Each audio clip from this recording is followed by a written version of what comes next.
Distribuição Europa Filmes do Brasil.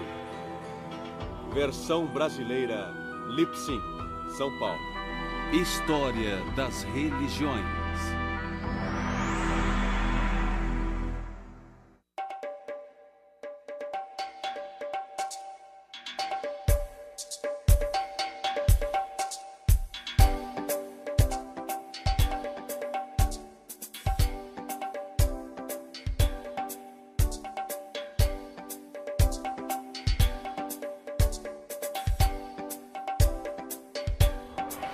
Religiões africanas e afro-americanas. A África atual inclui mais de 40 estados-nação, muitos deles com uma grande variedade de culturas e religiões. Estudiosos já estimaram que mais de 1000 línguas são faladas neste grande continente.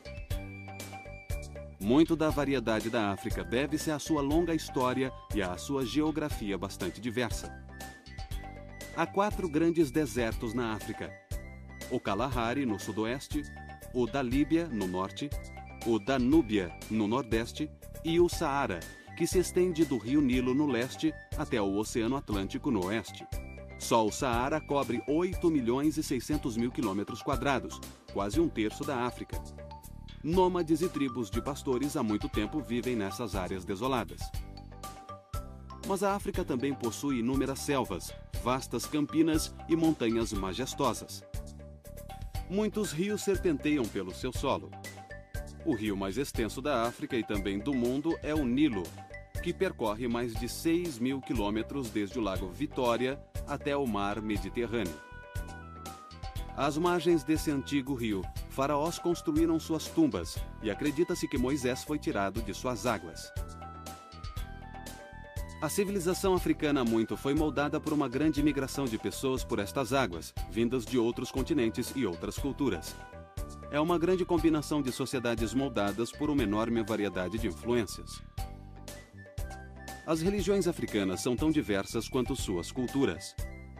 Mas também houve influências unificadoras, principalmente do cristianismo e do islamismo.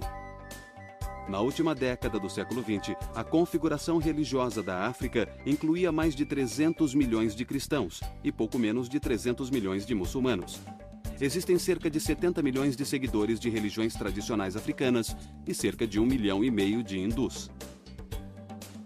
De 30% a 40% dos africanos praticam as religiões nativas ou o que os historiadores geralmente chamam de religiões tradicionais africanas. As crenças nativas sobreviveram ao se misturar com o cristianismo e com o islamismo. Essa mistura ou combinação é chamada de sincretismo, um fenômeno comum na história das religiões e das culturas. As religiões tradicionais africanas continuam presentes entre as sociedades étnicas que os historiadores chamam de povos tradicionais. Essas sociedades se concentram na região subsaariana, próximas ou abaixo do Equador. As religiões tradicionais africanas tendem a se estruturar mais em performances dramáticas do que em discursos filosóficos. As performances dramáticas tendem a ser sensuais. Visão, audição, olfato, paladar e tato, todos empenhados em unir o mundo espiritual dos deuses e espíritos ancestrais ao mundo social dos devotos tradicionais. Máscaras e roupas especiais, ervas e comida, danças e sacrifícios, gritos, cantos e discursos emocionados. Tudo isso é empregado nas religiões tradicionais africanas. O conceito geral mais amplo das religiões africanas nativas envolve uma gama de conceitos e preceitos. O continente africano é tão diversificado que tentar identificar uma religião africana em particular é bastante difícil de fazer, a menos que falemos a respeito de Olodumare, que é o Deus Supremo ou Ser Supremo para a maioria dos africanos. Entretanto, esse termo pode ser usado em diferentes aspectos ou línguas que podem ser diferentes do Olodumare do povo Yoruba. Há muitas sub-religiões dentro das principais religiões africanas. Uma coisa importante, na África a religião não é só no domingo de manhã, é uma coisa diária e cada grupo em particular pode ter sua divindade de preferência e ela terá relação com seus ancestrais. Através de performances dramáticas em festejos e cultos, espíritos e deuses baixam nos devotos e são incorporados. Pela incorporação, os espíritos advertem e orientam os devotos tanto em questões espirituais quanto em questões financeiras. Mas às vezes eles também podem causar o mal. As religiões tradicionais africanas também tendem a ser mais orais que literárias, transmitindo crenças e ensinamentos através de inúmeras artes verbais e não tanto por escrituras. Mitos e folclore, enigmas e provérbios e, às vezes, canções e poesias são utilizados. Alguns teólogos africanos cristãos creem ser possível uma nova era de independência religiosa na África terceiro-mundista. Alguns veem o fenômeno das igrejas nativas como um sinal dessa nova era, ou a nova chegada do Espírito Santo. Há cerca de 25 ou 30 anos, a África começou a se remodelar e a se voltar para seus próprios meios e métodos nativos de adoração. Lembro que muitos já me disseram que quando o missionário vem, eles pegam o piano e começam a cantar aquelas velhas canções que são ensinadas e tudo mais. Mas quando o missionário dá as costas, eles pegam o tom-tom, que é como eles chamam o tambor, e voltam a praticar os seus cultos nativos. Nós vemos que a África hoje está realmente conseguindo praticar a sua religião. Ou a sua espiritualidade da forma que ela quer e não controlada pelos colonizadores. Os movimentos separatistas da África prosperaram ao converter seguidores de religiões tradicionais para o cristianismo ou para o islamismo. Mas o reflorescimento recente das religiões tradicionais é diferente. Ele visa redescobrir ou reafirmar as práticas tradicionais africanas após séculos de dominação cristã e muçulmana. Algumas religiões tradicionais africanas no passado tomaram a forma de sociedades secretas.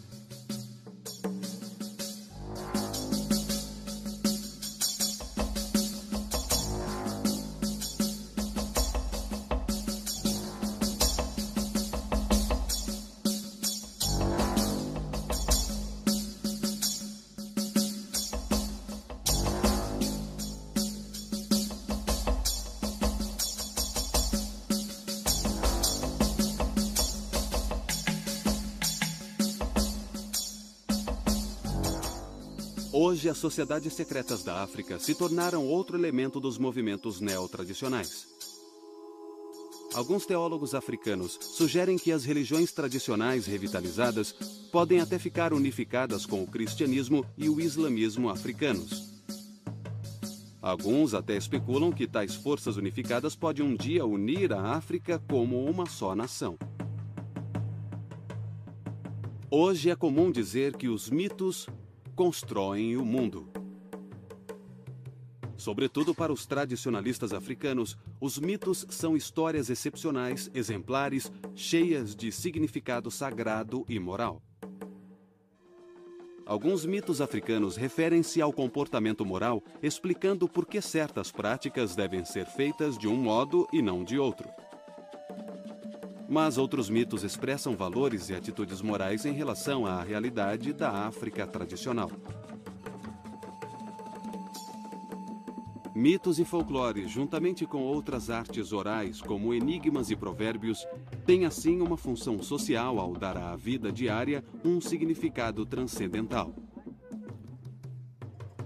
Apesar de gerações em contato com outras religiões dominantes, os iorubás conseguiram preservar virtualmente intactos os mitos tradicionais que há muito compõem suas práticas religiosas. O povo iorubá é um dos grupos religiosos mais numerosos no oeste da África, chegando a 15 milhões de pessoas.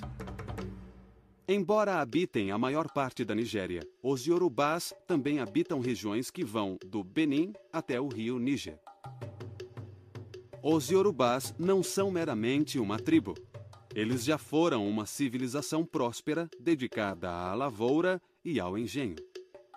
A religião iorubá é geralmente associada ao politeísmo. Mas tal associação ignora totalmente a natureza da religião iorubá, assim como seus mitos, seu folclore e seus rituais. A religião iorubá de fato abrange um conjunto de divindades, mas todas elas são manifestações de uma divindade suprema. A estrutura Ifá, Orixá ou o panteão começa com o Olodumare, que é traduzido como o controlador do universo. Essa entidade seria conhecida como nosso Ser Supremo. A partir dessa entidade, nós temos os orixás. Esses seres divinos são várias expressões do Ser Supremo, que foram encarregados pelo Ser Supremo de criar o mundo. Essa versão comum do mito da criação dos Yorubás nos revela algo sobre a relação entre o Olodumare e as divindades menores chamadas de orixás. Cada orixá é uma representação ou manifestação do poder de Olodumare, mas nenhum deles é Olodumare. Somente Olodumare é supremo. As outras divindades exercem um papel muito importante. Elas são mais atuantes nas questões humanas. E o Ser Supremo é meio que representado por essas outras divindades. E cada uma tem seu próprio altar, tem seu próprio sacerdócio, seu próprio conjunto de tabus e objetos sagrados, locais sagrados, e controla aspectos específicos do comportamento humano ou de todos os nossos problemas globais. E isso praticamente não existe nas religiões tipicamente ocidentais. O Olodumare, de fato, remonta aos primórdios da mitologia iorubana, mas seu poder e sua presença é manifestada e transmitida em mitos que personificam a natureza e os processos naturais. A terra, os rios, lagoas e oceanos, tudo é respeitado como pessoas ou deuses. Às vezes, o Olodumare é até mesmo retratado como uma pessoa importante que viveu há muito tempo. O Orixá Nlá, também chamado de Obatalá, é uma manifestação de Olodumare. Esse orixá, ou deus menor, é o criador, o modelador das formas humanas. Embora Obatalá geralmente seja andrógeno, ele é mais frequentemente descrito como homem. Ele é o criador dos bebês no útero. Ele até mesmo cria os deformados e desfigurados. Portanto, zombar de tais criaturas desafortunadas é zombar do próprio Obatalá.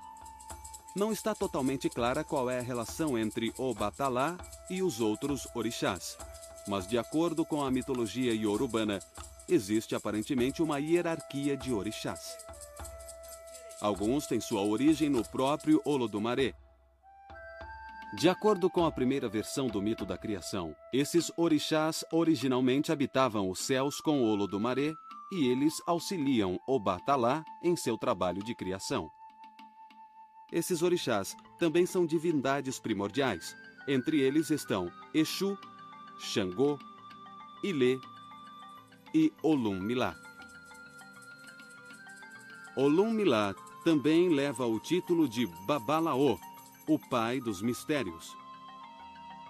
Ele é enviado por Obatalá para dar orientação. Exu, outro orixá primordial, é representado na mitologia iorubana como o brincalhão. O brincalhão ou travesso aparece em muitas mitologias tradicionais africanas. Os muçulmanos e os cristãos geralmente associam Exu com Satanás, o acusador ou enganador. A associação não é de todo enganosa, porque Exu desafia e põe à prova.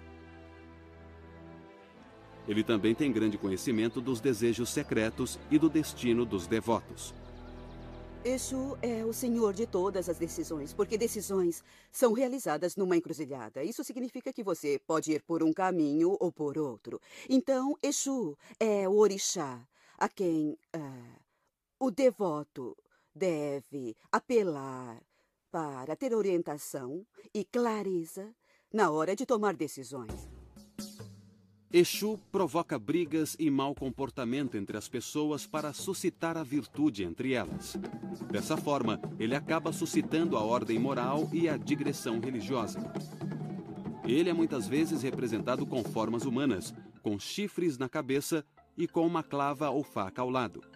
Às vezes ele é um homem pequeno que, embora cheio de pompa, também tem consciência de sua baixa estatura. Em algumas tradições, Exu é representado por um falo.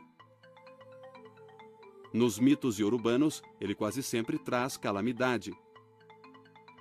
E num dos mitos, ele até mesmo invoca a calamidade entre os demais orixás primordiais. Xangô, como Obatalá e Exu, é uma divindade primordial. Por fim, Ilê, ou Mãe Terra, é outro dos orixás primordiais. Acredita-se que ao nascer, nós repousamos nela, e ao morrer, retornamos a seu ventre. E em cada refeição, os ancestrais que habitam nela são honrados com algumas gotas de bebida jogadas no chão.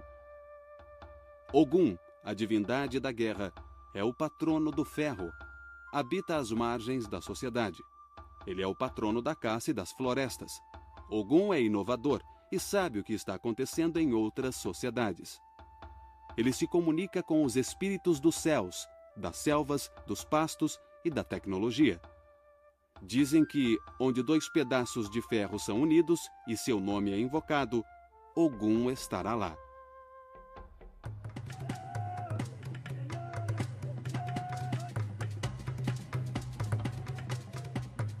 Entre os Shonan do Zimbábue, os ancestrais são os intercessores entre o Deus Supremo e a comunidade dos vivos. Os Shonan acreditam que o Deus Supremo é um ser metafísico que não interage diretamente com a comunidade humana. As relações espirituais entre deuses e humanos ocorrem através dos ancestrais, que, como espíritos, podem se comunicar com o Deus Supremo.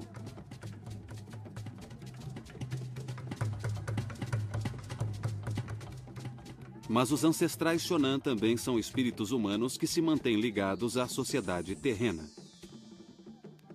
Independentemente de como os humanos são vistos entre esses povos tradicionais, eles estão quase sempre ligados ao mundo divino, ou por seus espíritos, ou pelo destino.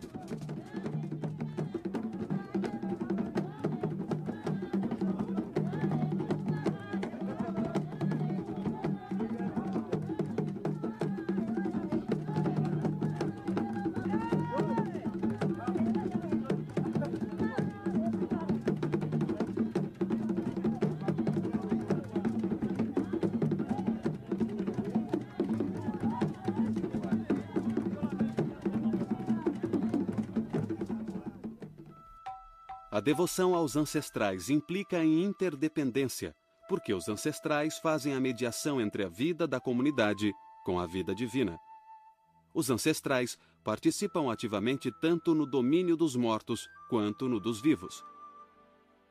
Os Yogi, que é o plural de Yog, não são presenças sempre amigáveis ou más em certos santuários. Tais espíritos e forças também se envolvem nos conflitos da sociedade com outros Yogi. Alguns desses Yogi podem trazer calamidade, principalmente doenças. Os Acholi praticam rituais para apaziguá-los ou expulsá-los, às vezes através de provações longas e torturantes. Os rituais de cura dos Acholi envolvem primeiro um curandeiro, um adivinho, que verifica uma doença como sendo causada por um Yogi. Junto a assistentes e à família, o curandeiro e seus auxiliares cantam canções Yogi. Tambores e chocalhos são usados para soar vários ritmos. No processo, às vezes o Yogi possui o curandeiro, fazendo com que ele ou ela se agitem violentamente. Se isso acontece, o ritual para. O curandeiro então chama alguém com mais experiência, autoridade e força para dar continuidade ao tratamento. Os remédios tradicionais africanos são feitos de cascas e seivas de árvore e extratos de raízes e outras ervas.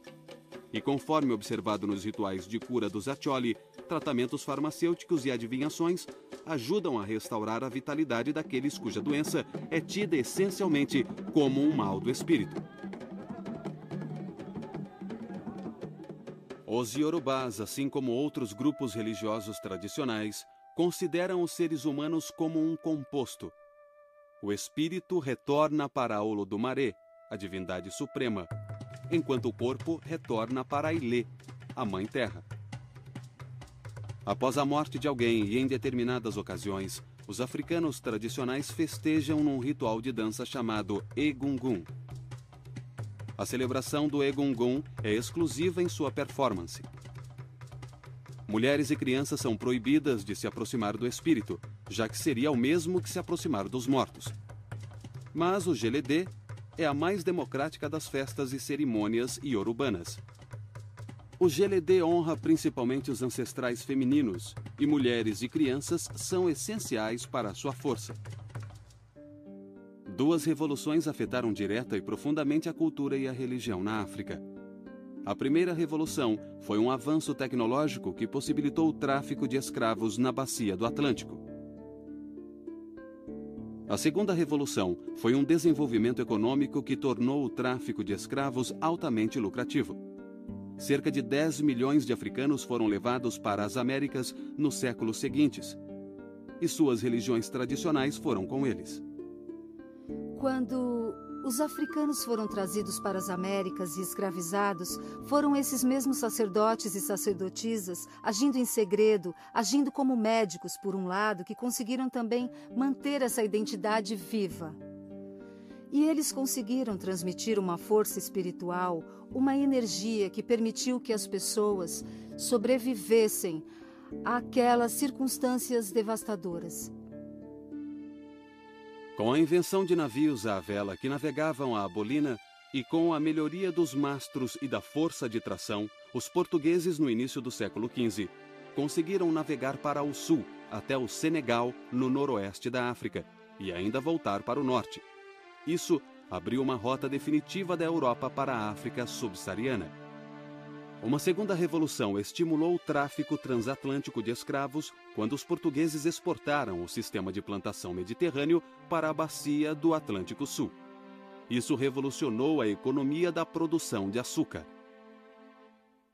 Quando os dirigentes da Companhia Holandesa das Índias Ocidentais expandiram esse sistema pelo Caribe e pela América do Norte, seguiu-se uma explosão de demanda por mão de obra, principalmente mão de obra escrava.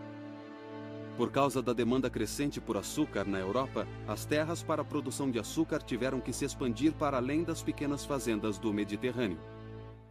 O sistema de plantação, que originalmente era um sistema de capital, agora se tornava um sistema de investimento em terras, processamento industrial, trabalho escravo e sistema gerencial rígido.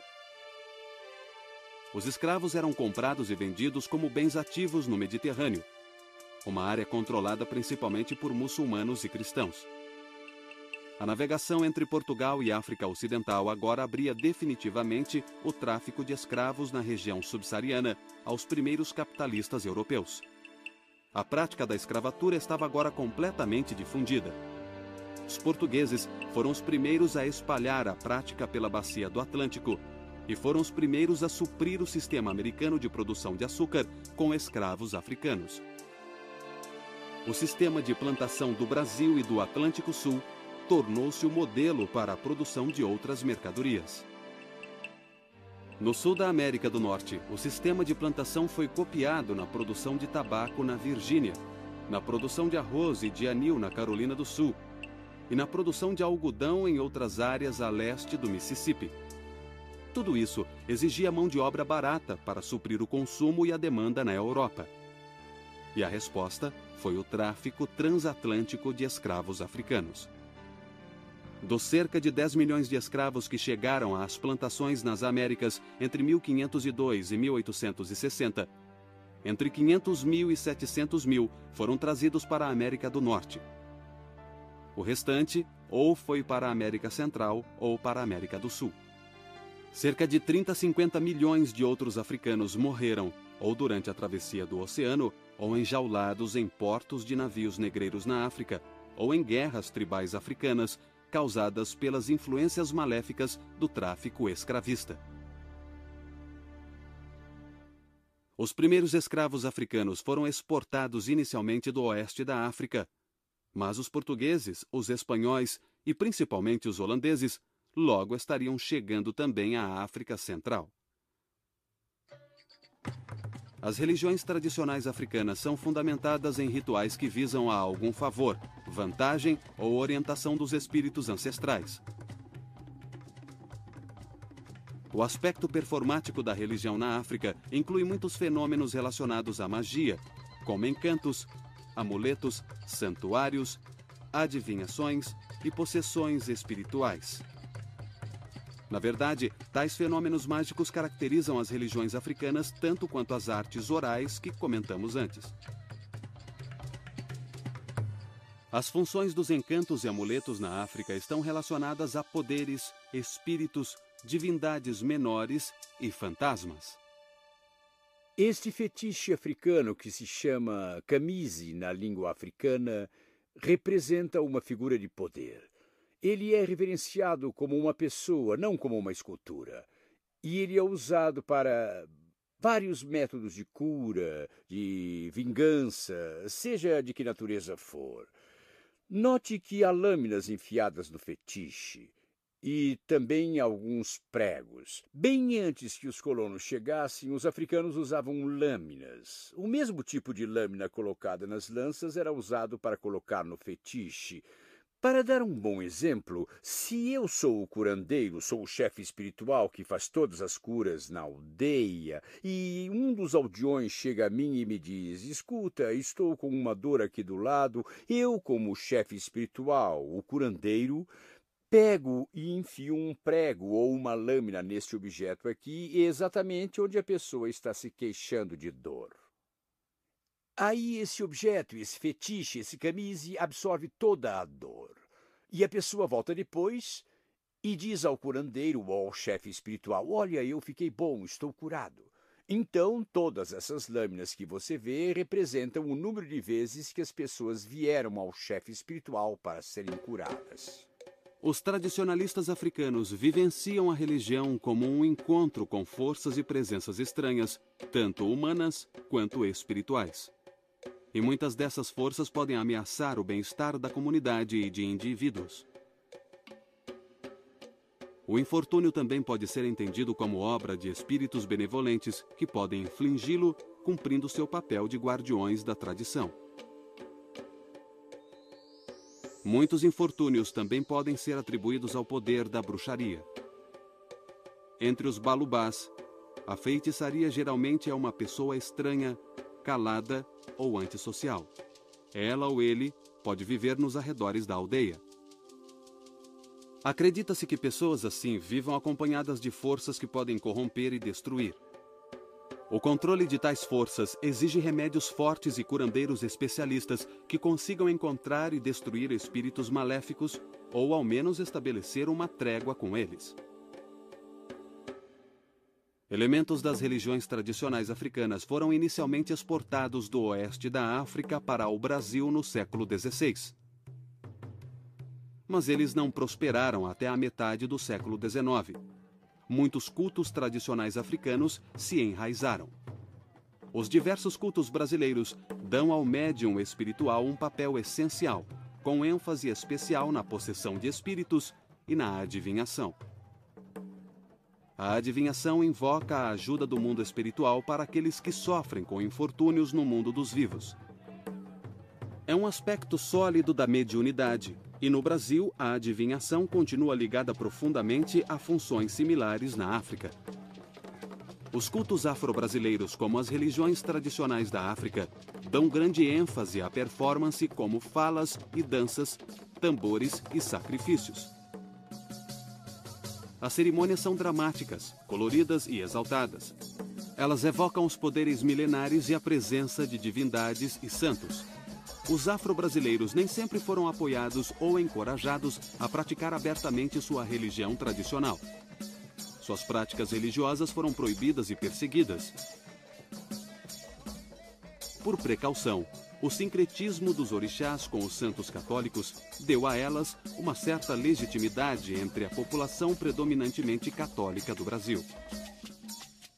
Os afro-brasileiros, na verdade, ficaram à margem das elites governantes em nível regional e nacional, no Brasil e em outras regiões.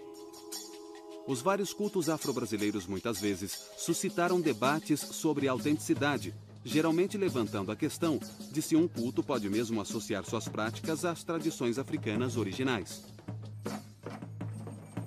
Entre os cultos do Caribe que ganharam a atenção dos historiadores religiosos, nenhum é mais estudado do que o voodoo haitiano. E precisamente por isso, o voodoo é bastante mal interpretado.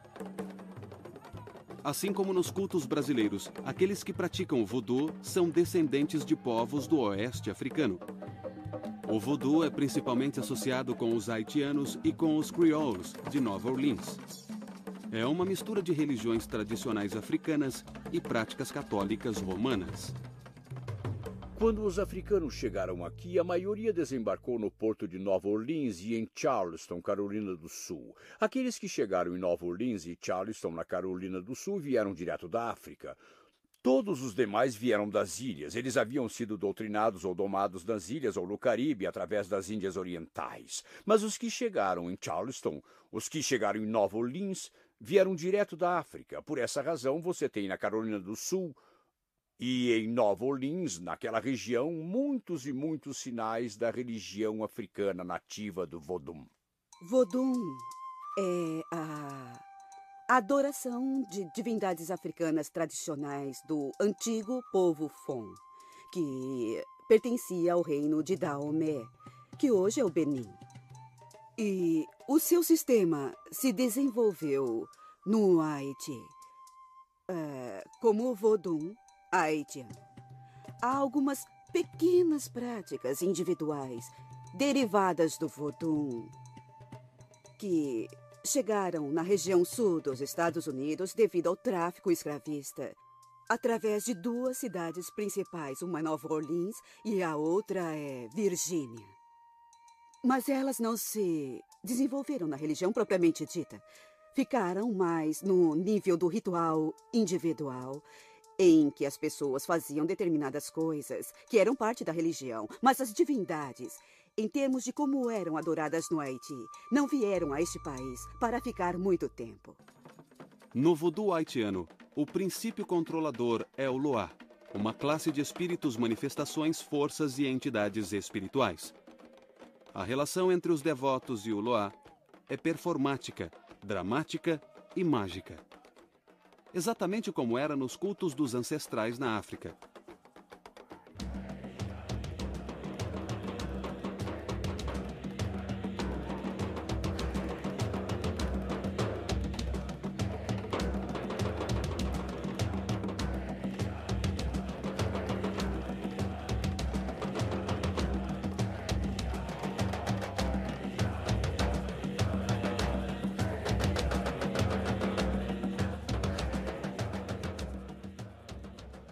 A prática do voodoo começou a diminuir quando o Haiti chegou ao fim do século XX.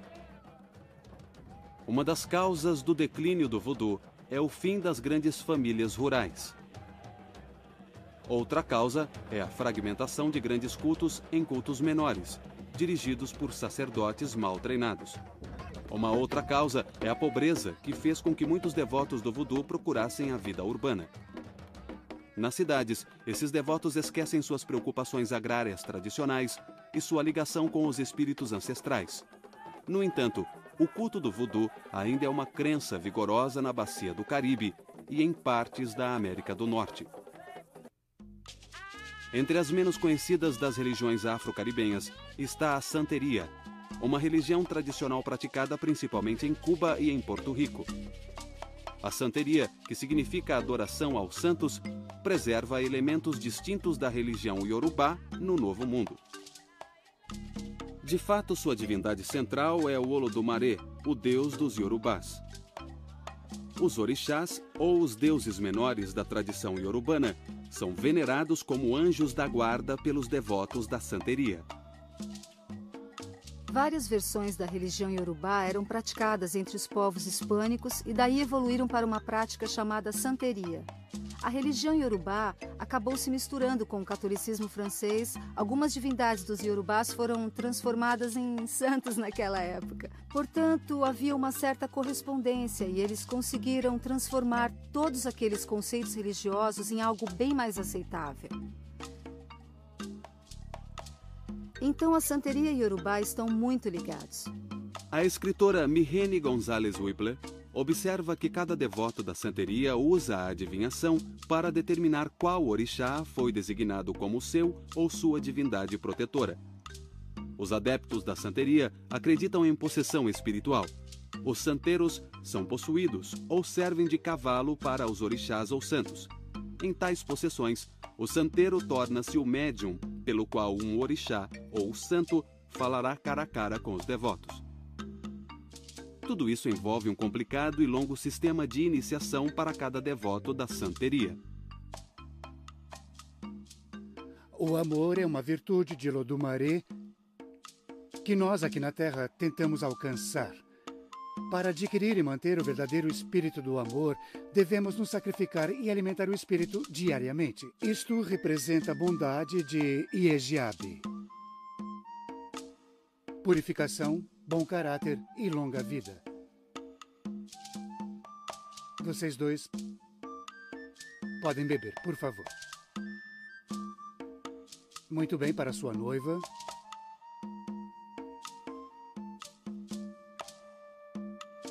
Anje, Anje Mai. Anje, Anje Mai. Anje, Anje, Anje, Anje. Tudo bem. Antes de sairmos, você pode beijar a noiva.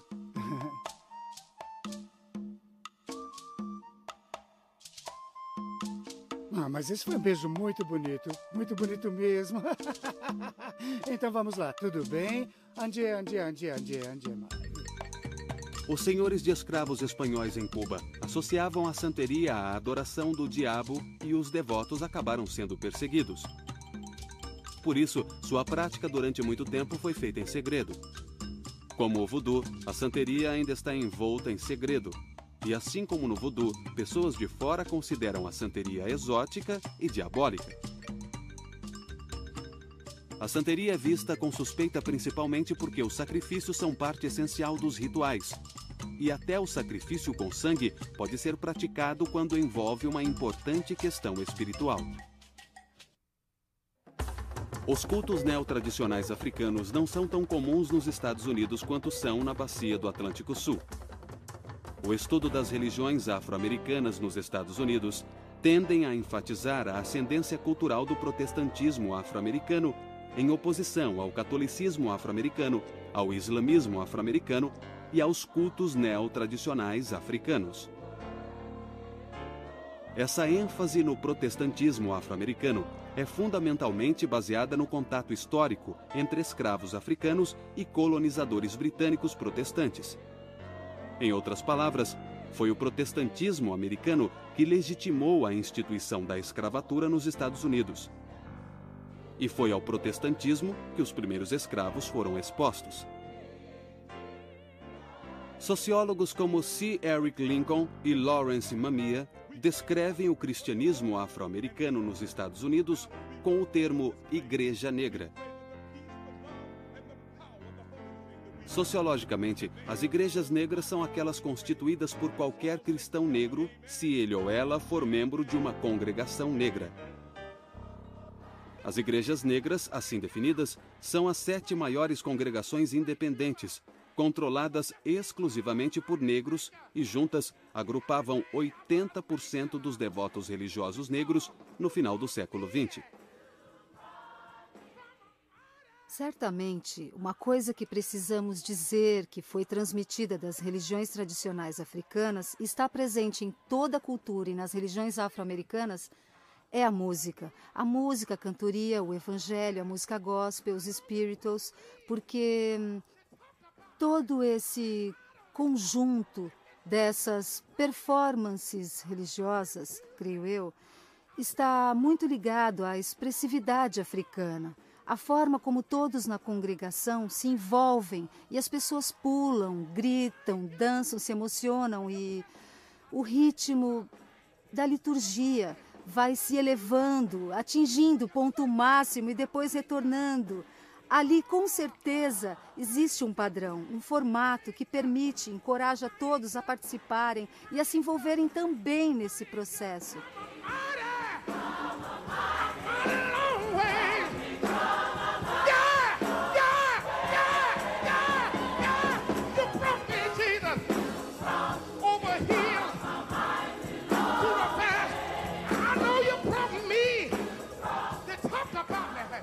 Embora as igrejas afro-americanas sejam identificadas com as seitas protestantes, Lincoln e Mamiya sugerem que elas também têm relação com as religiões tradicionais africanas de uma forma conceitual e moral. Eles explicam a relação em termos do que chamam de cosmos sagrado negro, que é um universo paralelo ao cristianismo europeu. A ideia do cosmos sagrado negro é, em parte, uma resposta a outros sociólogos que afirmam que as igrejas afro-americanas são apenas uma tentativa débil de imitar a cultura branca. Esses outros sociólogos dizem que as igrejas afro-americanas não exibem nenhum elemento excepcional que as diferencie do cristianismo e da cultura europeia. Mas para sociólogos como Lincoln e Mamiya, as igrejas afro-americanas são alternativas morais e religiosas para as grandes igrejas norte-americanas. Nós não viveremos em pecado porque somos filhos de Deus. E quando tudo isso aqui acabar, quando a noite não mais se projetar sobre nós, quando nós não mais estivermos às margens deste rio, poderemos declarar como Martin King declarou: finalmente livres, finalmente livres. Graças a Deus Todo-Poderoso, finalmente livres. As igrejas afro-americanas tendem a ser evangélicas. Para tais igrejas, a pregação tende a se basear em histórias bíblicas, tanto das escrituras hebraicas quanto do evangelho cristão. E busca converter os descrentes ao cristianismo. Ideias como santidade e santificação são frequentemente usadas para descrever tal forma de pregação. Música gospel e pregações carismáticas são parte proeminente de sua vida religiosa. Os ensinamentos sociais das igrejas afro-americanas tendem a ser igualitários. Na verdade, a ênfase igualitária identifica fundamentalmente os ensinamentos sociais das igrejas afro-americanas. Tal ênfase talvez nunca tenha sido tão evidente como no movimento pelos direitos civis na década de 60. Mas os sociólogos Lincoln e Mamiya sustentam que a influência das igrejas afro-americanas é mais evidente não no ativismo pelos direitos civis, mas sim na influência interna da própria cultura afro-americana. Com a Revolução Cultural nos anos 60 e começo dos 70, as igrejas afro-americanas começaram a examinar suas possíveis ligações com as religiões tradicionais africanas. Existe um ressurgimento. Eu gosto de usar a palavra renascença. Há uma renascença de religiões africanas ocorrendo exatamente neste momento. Ela, na minha opinião, atingiu o seu segundo estágio. O primeiro estágio da expressão da religião foi a forma como a religião precisou ser praticada durante os anos de escravidão. Por causa do modo como a escravidão funcionava na época, em vários lugares, as religiões tiveram que se esconder. Elas não podiam ser praticadas publicamente. Elas, se fossem praticadas publicamente, tinham que ser sob um disfarce ou com uma máscara, fingindo fazer alguma coisa que não estavam fazendo ou fingindo ser uma coisa que não eram. Nos últimos, eu diria, 50 anos, desde a década de 1950, a religião começou a passar por um outro processo de nascimento. E esse processo de nascimento, baseado no que eu observei, levará a religião a um outro estágio do seu ciclo de expressão, que é se tornar pública. Os aspectos dramáticos e orais da cultura tradicional africana são vistos com mais força nas instituições leigas afro-americanas, como na arte, na música, no teatro, na literatura, no cinema e organizações políticas radicais. Elementos distintos das religiões tradicionais africanas aparecem entre os católicos afro-americanos e entre os devotos de cultos neotradicionais afro-caribenhos e cultos religiosos afro-brasileiros. Mas os números em tais grupos são pequenos, e eles estão fora do eixo principal das práticas religiosas afro-americanas. As religiões tradicionais africanas fornecem informações valiosas para a nossa compreensão das civilizações humanas. Elas são a memória viva das origens tribais e ancestrais de muitas das chamadas grandes religiões. A história das religiões africanas e afro-americanas é uma história de sincretismo e conversão. O fato de que as crenças religiosas africanas tenham sobrevivido sugere que tais crenças continuam a ser fontes vitais de sentido religioso e moral, tanto na África pós-colonial quanto nas Américas. As religiões tradicionais africanas conseguem transmitir a experiência religiosa numa variedade de artes orais e performances dramáticas, seja nos movimentos da Igreja Nativa na África ou nos movimentos neotradicionais, como o Voodoo do Haiti e a Santeria de Cuba.